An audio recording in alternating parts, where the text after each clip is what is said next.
tom krátri, čiže nemajú to pretekári jednoduché. Keď chcú zostať profitíme, musia sériu pretekov Československého a Európskeho pohára zúčastniť sa a dodržať. A preto sa František Piros zachránil, zostal s profitíme i s Petríkom Vyškom z Dubodiela. A sme pripravení?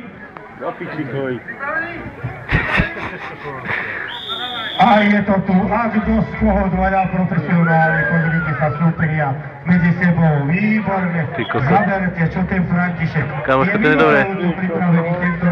Včera sa zúčastnil najsilnejšieho muža pohára, kde zvíťazil, a tu pozerajte, dneska ešte je silnejší ako včera. A Miško takisto sa snaží, junák z Dubodiela sa snaží, dúfajme, že dáme aspoň 5 opakovaní. Pripraví sa pevný Luboš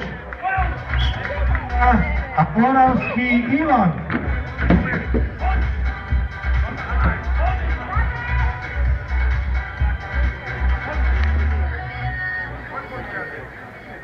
Stačí mu na víťazstvo.